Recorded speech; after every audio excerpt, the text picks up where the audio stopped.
Hey guys, welcome to science arena by Neha Yadav. यहाँ science सिर्फ पढ़ाई नहीं समझ आती है।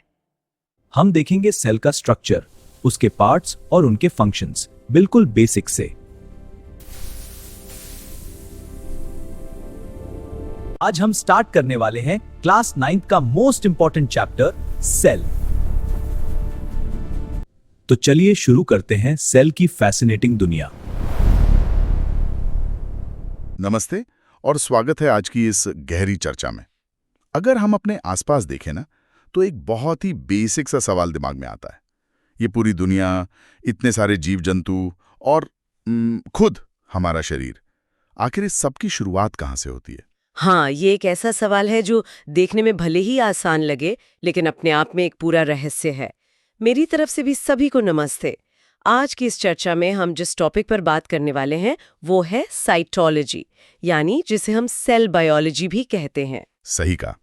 और हमारे पास जो सोर्स मटेरियल है आज, उसमें कुछ बहुत ही क्रिस्प एजुकेशनल नोट्स हैं और डायग्राम्स हैं जो जीवन की इस सबसे छोटी इकाई के बारे में बात करते हैं। और देखिए, आज का हमारा मिशन क्या है? मिशन ये नहीं है कि हम किसी भारी भरकम साइंस की किताब में उलझ जाएं। बिल्कुल नहीं, बल्कि हमें यह समझना है कि एक ऐसी चीज जो बिना माइक्रोस्कोप के दिखाई तक नहीं देती, वो आखिर पूरे के पूरे जीवन का निर्माण कैसे कर देती है। और ये टॉपिक इसलिए भी इतना दिलचस्प है क्योंकि ये हमारे खुद के शरीर को, हमारे आसपास की दुनिया को देखने का नजरिया पूरी तरह से बदल देता है। हाँ, मैं तो उसको ऐसे इमेजिन कर रहा था जैसे कोई बहुत बड़ी गगनचुंबी इमारत बन रही हो।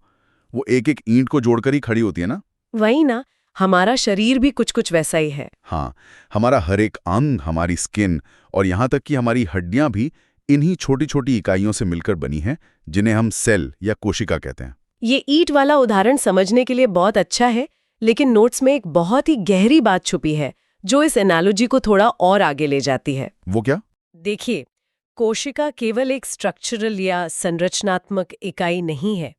दीवार में लगी ईंट तो बस एक जगह टिकी रहती है, बेजान सी। लेकिन सेल इसके साथ ही जीवन की फंक्शनल या कार्यात्मक इकाई भी है। फंक्शनल इकाई मतलब वो कोई काम भी कर रही है? जी हाँ, इसका मतलब है कि जीवन का हर एक काम, ऊर्जा बनाने से लेकर जेनेटिक जानकारी को सहेज कर रखने तक का सारा काम इसी एक छोटे से लेवल पर शुरू होता है। ये सिर्फ शरीर का ढांचा नहीं बना रहे, बल्कि उस ढांचे के अंदर सारा काम भी यही कर रही है। एक सेकंड, मतलब ये सिर्फ एक बिल्डिंग ब्लॉक नहीं है, बल्कि अपने आप में एक पूरी चलती फिरती फैक्ट्री है। बिल्कुल। और इसी फैक्ट्री को समझने के लिए हमें थोड़ा इतिहास में पीछे जाना होगा। हाँ, सोर्स मटेरियल में जो टाइमलाइन दी गई है वो सच में कमाल की है। बात 1665 की है। रॉबर्ट हुक नाम के एक साइंटिस्ट थे। और ये वो दौर था जब माइक्रोस्कोप जैसी तकनीक बिल्कुल नई नहीं थी। वही ना, उन्होंने खुद का एक माइक्रोस्कोप बनाया और उसके नीचे कॉर्क का एक छोटा सा टुकड़ा रखा। वो कॉर्क जो पेड़ की छाल से निकलता है। जब उन्होंने लेंस से देखा तो उन्हें छोटे छोटे खाली डिब्बे या कमरों जैसी आकृतियां दिखाई दी। हाँ, और उन छोटे कमरों को देखकर उन्होंने पहली बार दुनिया को सेल शब्द दिया। लैटिन में सेला का मतलब एक छोटा कमरा ही होता है। विज्ञान के इतिहास का ये एक बहुत बड़ा टर्निंग पॉइंट था। लेकिन यहाँ एक ट्विस्ट है। कैसा ट्विस्ट? रॉबर्ट हुक ने जो देखा था वे असल में मृत कोशिकाएं थीं, डेड सेल्स। क्योंकि कॉर्क एक निर्जीव हिस्सा होता है, तो अंदर की सारी मशीनरी खत्म हो चुकी थी, सिर्फ बाहरी ढांचा बचा था। ओह अच्छा, यानी उन्होंने बस खाली कमरे देखे थे। सही कहा। असली कहानी इसके कुछ ही सालों बाद 1670 के दशक में शुरू होती है। एंटोन वॉन लीवनहुक नाम के एक और वैज्ञानिक आए। हाँ, उन्होंने अपने बेहतर माइक्रोस्कोप से तालाब के पानी की एक बूंद को देखा। चलो इसको थोड़ा खोलकर देखते हैं। तालाब के पानी की एक बूंद में एक पूरी दुनिया। बिल्कुल। उस एक बूंद में उन्होंने विज्ञान की दुनिया में पहली बार जीवित कोशिकाओं यानी लिविंग सेल्स का वर्णन किया। ये इमेजिन करना ही कितना अद्भुत है। तालाब के पानी की एक बूंद जो हमें एकदम साफ और शांत लगती है, उसके अंदर असल में पूरी की पूरी एक जिंदगी तैर रही थी। वही तो। और यहीं से नोट्स में दिए गए डायग्राम्स हमें एक और शानदार कॉन्सेप्ट की तरफ ले जाते हैं, जो शारीरिक संरचना का क्रम है, जिसे हम हायरार्की ऑफ लाइफ कहते हैं। हाँ, वो डायग्राम असल में हमारे शरीर के निर्माण की पूरी सीढ़ी को बहुत खूबसूरती से समझाता है। सबसे निचले पायदान पर आते हैं ऑर्गेनेली। ये सेल के अंदर के छोटे हिस्से होते हैं ना? सही कहा। ये कोशिका के अंदर मौजूद छोटे छोटे हिस्से होते हैं जिनके अपने अलग अलग काम होते हैं। इन ऑर्गेनल से मिलकर बनती है एक पूरी सेल। और फिर सेल के बाद अगला स्टेप होता है टिश्यू। जब एक ही तरह का काम करने वाली बहुत सारी सेल्स एक साथ मिल जाती हैं तो वो टिश्यू या ऊतक बनाती हैं। एकदम सही। और फिर ये टिश्यू मिलकर एक ऑर्गन या अंग बनाते हैं, जैसे कि दिल, दिमाग या फेफड़े। और फाइनली कई सारे ऑर्गन एक साथ सिंक में काम करके एक पूरा सिस्टम बनाते हैं, जैसे कि हमारा रेस्पिरेटरी सिस्टम या हमारा पूरा ह्यूमन बॉडी। अब देखिए, इस पूरे क्रम को समझने का जो सबसे बड़ा फायदा है वो ये है कि हम बीमारियों को कैसे देखते हैं। मतलब हम अक्सर सोचते हैं कि किसी को दिल की बीमारी है या फेफड़ों का कोई इन्फेक्शन है, लेकिन अगर बायोलॉजिकल लेवल पर देखा जाए तो शरीर का कोई भी बदलाव, कोई भी बीमारी या यहाँ तक कि बुढ़ापा भी सीधे उस ऑर्गन से शुरू नहीं होता। तो वो शुरू कहाँ से होता है? उसकी शुरुआत असल में उस एक छोटी सी कोशिका के लेवल पर होती है।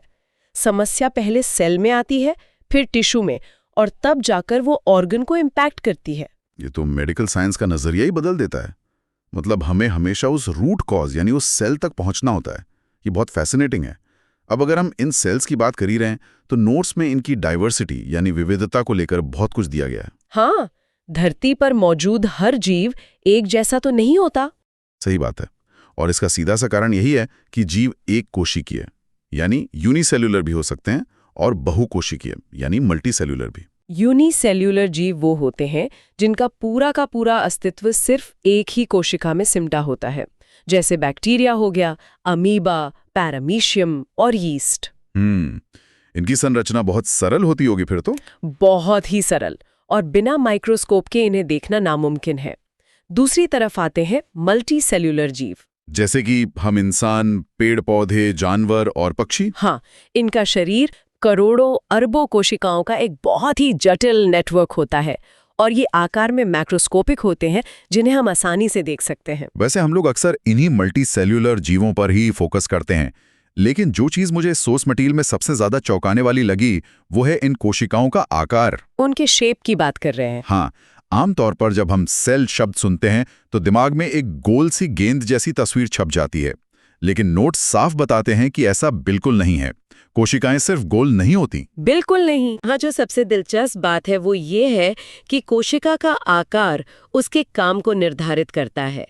प्रकृति में किसी भी चीज का डिजाइन बिना वजह नहीं होता। ये एकदम लॉजिकली साउंड करता है। जैसे अगर हम उन डायग्राम्स को देखें, रेड ब्लड सेल्स यानी लाल रक्त कोशिकाएं गोल होती हैं। ऐसा इसलिए ताकि वे हमारी खून की नलियों में बिना अटके आसानी से बह सके और ऑक्सीजन ट्रांसपोर्ट कर सकें। और वही अगर हम मसल सेल्स या मांसपेशियों की कोशिकाओं को देखें तो उनका शेप एकदम अलग होता है। वो स्पिंडल आकार की होती हैं। मतलब बीच में से मोटी और दोनों सिरों से नुकीली, है ना? हाँ, वही। ये डिजाइन इसलिए है ताकि वो एक रबर बैंड की तरह सिकुड़ और फैल सकें, और इसी वजह से हमारा चलना फिरना मुमकिन हो पाता है। और नर्व सेल्स यानी तंत्रिका कोशिकाओं का डिजाइन तो इन सब से अलग होता है। वो बहुत लंबी और ढेर सारी शाखाओं वाली होती हैं। दिखने में वो किसी पेड़ की जड़ों या बिजली के तारों के जाल जैसी लगती हैं। क्योंकि उनका काम शरीर के एक हिस्से से दूसरे हिस्से तक सिग्नल या संदेश पहुंचाना होता है, तो एक केबल की तरह उनका लंबा होना उस काम के लिए एकदम परफेक्ट है। सही कहा। अब शेप्स की तरह ही अगर साइजेस की बात करें तो यहाँ मटेरियल में गजब का आहा मोमेंट मिला मुझे। क्या हम जानते हैं कि दुनिया की सबसे बड़ी कोशिका देखने के लिए किसी माइक्रोस्कोप की जरूरत नहीं है? अच्छा। हाँ, एक पूरा शुतुरमुर्ग का अंडा यानी ऑस्ट्रिच एग असल में एक ही सेल होता है। वो दुनिया की सबसे बड़ी सेल है। ये सच में हैरान करने वाला फैक्ट है। और दूसरी तरफ सबसे छोटी कोशिका माइकोप्लाज्मा नाम का एक जीव है जो इतना सूक्ष्म है कि उसकी कल्पना भी नहीं की जा सकती। ये स्केल सच में दिमाग हिलाने वाला है। ये विविधता ही तो बायोलॉजी की खूबसूरती है। लेकिन इतने सारे शेप्स और साइजेस देखने के बाद एक स्वाभाविक सा सवाल जरूर उठता है। सवाल ये कि क्या ये सभी कोशिकाएं अंदर से भी एक ही तरह की मशीनरी चला रही हैं? और नोट्स इसका जवाब एक बहुत बड़े नहीं में देते हैं। यहाँ सेल बायोलॉजी का सबसे बड़ा विभाजन, या कह लीजिए द ग्रेट डिवाइड, सामने आता है, जो कि है प्रोकैरियोटिक और यूकैरियोटिक कोशिकाओं के बीच का अंतर। अगर हम इसको एवोल्यूशन या विकास के नजरिए से देखें तो ये डिवाइड बहुत ही क्रिटिकल है। मैं बताती हूँ कैसे। प्रोकैरियोटिक कोशिकाएं बहुत ही पुरानी और सरल प्रकार की कोशिकाएं हैं। यानी ये सबसे बेसिक मॉडल है। हाँ, ये हमेशा यूनिसेलुलर जीवों में ही पाई जाती हैं। इनकी सबसे बड़ी पहचान ये है कि इनमें न्यूक्लियर एनवेलप नहीं होता। एक सेकेंड, न्यूक्लियर एनवेलप नहीं होता तो क्या उनका जेनेटिक मटेरियल या डीएनए बस ऐसी सेल के अंदर बिना किसी प्रोटेक्शन के तैरता रहता है? बिल्कुल। न्यूक्लियर एनवेलप असल में न्यूक्लियस यानी केंद्रक के चारों ओर का एक सुरक्षा आवरण होता है। प्रोकैरियोटिक सेल्स में ये पूरी तरह से गायब होता है। और मजेदार बात यह है कि इनका डीएनए भी हमारे जैसा नहीं होता, वो गोलाकार या सर्कुलर होता है। ओह, सर्कुलर डीएनए। और इनके साइज के बारे में भी कुछ फैक्ट्स थे नोट्स में। हाँ, इनमें जो राइबोसोम पाए जाते हैं वे 70S यानी 70S प्रकार के होते हैं। ये S असल में एक साइंटिफिक पैमाना है जो मॉलिक्यूल्स के आकार और डेंसिटी को मापता है। और कुल मिलाकर प्रोकैरियोटिक कोशिका का अपना साइज बहुत ही छोटा होता है, सिर्फ 0.1 से 0.2 माइक्रोमीटर के आसपास। वो तो बहुत ही ज्यादा छोटा हो गया। और इसके एग्जाम्पल्स में बैक्टीरिया आते हैं ना। बैक्टीरिया, ब्लू ग्रीन एल्जी जिन्हें साइनोबैक्टीरिया कहते हैं, और आर्किया, ये सब इसी कैटेगरी में आते हैं, कोशिका के रूप में पेश करते हैं। ट्रू सेल्स इसलिए क्योंकि इनमें एक प्रॉपर स्ट्रक्चर होता है। ये यूनिसेलुलर जीवों में भी हो सकती हैं और हमारे जैसे मल्टी सेलुलर जीवों में भी। और इनका सबसे बड़ा गेम चेंजर फीचर यही है ना कि इनमें न्यूक्लियर एनवेलप मौजूद होता है। हाँ, इसे हम एक हाई सिक्योरिटी वॉल्ट या सुरक्षित तिजोरी की तरह देख सकते हैं। कोशिका का सबसे कीमती खजाना यानी उसका डीएनए इस तिजोरी के अंदर बहुत ही हिफाजत से रखा होता है। ये एक बहुत बड़ा अपग्रेड है। बिल्कुल। इसके अलावा इनमें जो राइबोसोम्स होते हैं वे ATS प्रकार के होते हैं, यानी प्रोकैरियोट्स के मुकाबले थोड़े बड़े और अधिक डेंस। और इन कोशिकाओं का ओवरऑल साइज भी काफी बड़ा होता है, लगभग 10 से 20 माइक्रोमीटर के बीच। तो इसमें इंसान, सारे मैमल्स यानी स्तनधारी जीव, पक्षी, पेड़ पौधे और एल्गी, ये सब आते हैं। ये सब यूकैरियोटिक कोशिकाओं से ही बने हैं। अगर इस डिफरेंस को थोड़ा जूम आउट करके देखा जाए ना, तो ये सिर्फ 2 तरह के सेल्स की कहानी नहीं है। तो ये किस चीज की कहानी है? ये असल में धरती पर जीवन के एवोल्यूशन की कहानी बता रहा है। ये हमें बताता है कि कैसे लाखों करोड़ों सालों के सफर में एक बहुत ही साधारण, बिना किसी सुरक्षा आवरण वाली कोशिका ने खुद को अपग्रेड किया। उसने अपने अंदर एक सुरक्षित तिजोरी बनाई। हाँ, अपने सिस्टम्स को कॉम्प्लेक्स किया और फिर उसी अपग्रेडेड सेल ने आगे चलकर हमारे जैसे जटिल जीवों का निर्माण किया। ये सेल बायोलॉजी का एक सच में बहुत बड़ा माइलस्टोन है। और एवोल्यूशन की इस लंबी छलांग के बावजूद कुछ चीजें ऐसी हैं जो आज भी हर एक सेल में कॉमन है। हाँ, चाहे सेल कोई भी हो। वही, जब हम इन सेल्स के अंदर झांकते हैं तो चाहे वो एक साधारण सा बैक्टीरिया हो या इंसान के दिमाग की कोई कॉम्प्लेक्स नर्व सेल, कुछ यूनिवर्सल कंपोनेंट्स हर जगह मिलते हैं। नोट्स में ऐसे 3 मुख्य हिस्सों का जिक्र है: सेल मेम्ब्रेन, साइटोप्लाज्म और जेनेटिक मटेरियल। तो चलिए इन्हें थोड़ा डिकोड करते हैं। सबसे पहले बात करते हैं सेल मेम्ब्रेन की, जिसे हम कोशिका झिल्ली भी कहते हैं। ये हर एक जीवित कोशिका की सबसे बाहरी बाउंड्री होती है जो उसे एक शेप या आकार देती है। इसे समझने के लिए हम एक बहुत ही अच्छी एनालॉजी यूज कर सकते हैं। मान लीजिए कि सेल एक बहुत ही एक्सक्लूसिव और वीआईपी नाइट क्लब है। अच्छा, वीआईपी नाइट क्लब? हाँ, तो ये जो सेल मेम्ब्रेन है ये उस क्लब के बाहर खड़े एक बहुत ही सख्त बाउंसर की तरह काम करती है।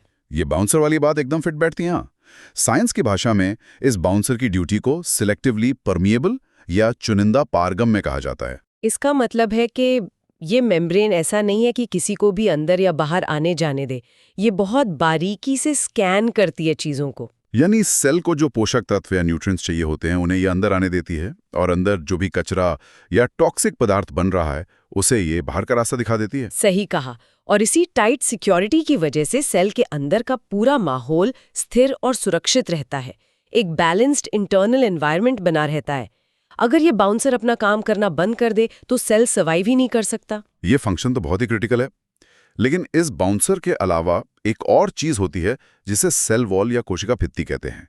और मुझे लगता है यहाँ आकर अक्सर थोड़ा कंफ्यूजन हो जाता है कि सेल मेम्ब्रेन और सेल वॉल में आखिर फर्क क्या है। और ये फर्क समझना सच में बहुत जरूरी है।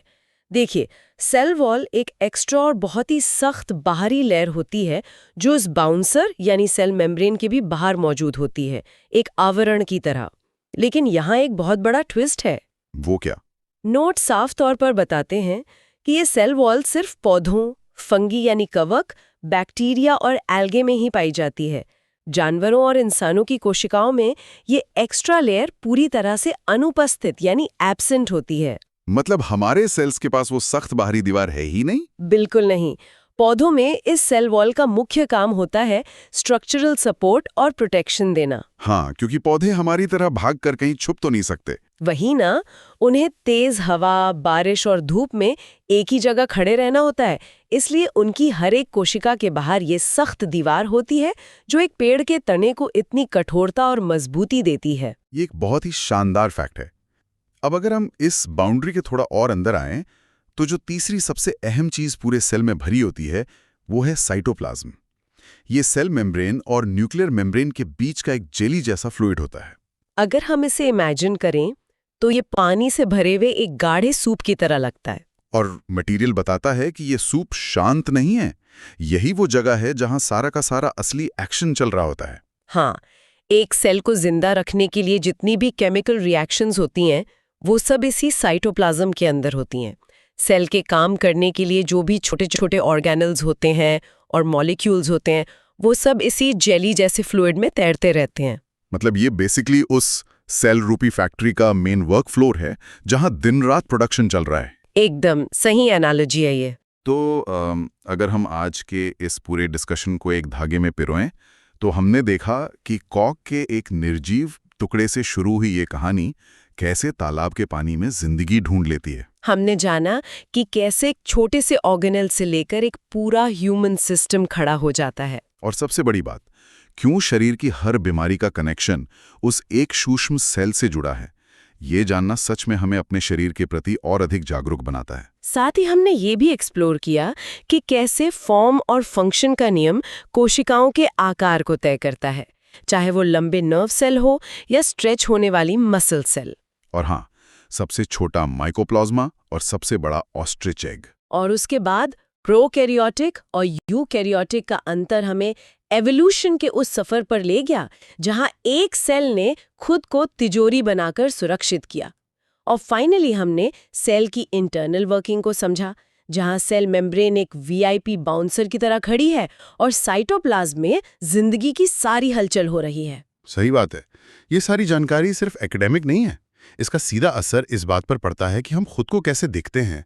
जब हम बीमार पड़ते हैं या जब हम बड़े होते हैं तो बुनियादी स्तर पर हमारी कोशिकाओं में ही बदलाव हो रहा होता है। बिल्कुल। और जब हम थकते हैं, जब दवा असर करती है या जब चोट ठीक होती है, तो ये सब हमारे शरीर के अंदर मौजूद उन खराबो सेल्स में चल रहे प्रोसेस का ही नतीजा है। लेकिन इस गहरी चर्चा को खत्म करने से पहले डायग्राम्स और नोट्स में मौजूद एक फैक्ट दिमाग में एक बहुत ही गहरा सवाल खड़ा करता है। कैसा सवाल? देखिए, हमने अभी देखा कि पौधों, बैक्टीरिया और फंगाई के पास खुद को बाहरी खतरों से बचाने और मजबूती देने के लिए एक सख्त सेल वॉल होती है। लेकिन हम इंसानों और जानवरों की कोशिकाओं में ये सेफ्टी लेयर होती ही नहीं है। हाँ, हमने इस बारे में बात की। तो ये सोचने वाली बात है कि बिना इस बाहरी ढाल के, बिना उस एक्स्ट्रा सख्त दीवार के, हमारी और जानवरों की कोशिकाओं ने खुद को सुरक्षित रखने और इतने बड़े, इतने फ्लेक्सिबल और जटिल शरीर को बनाए रखने का तरीका आखिर कैसे इजाद किया होगा? ये सच में एक बहुत बड़ा रहस्य है। प्रकृति ने ऐसा क्या कमाल किया कि हम बिना उस सेल वॉल के भी इतने मजबूत और आगे बढ़ने वाले सर्वाइवर्स हैं? इस सवाल के साथ हम आज की इस चर्चा को यहीं विराम देते हैं। ऐसे ही इन रहस्यों के बारे में सोचते रहिए।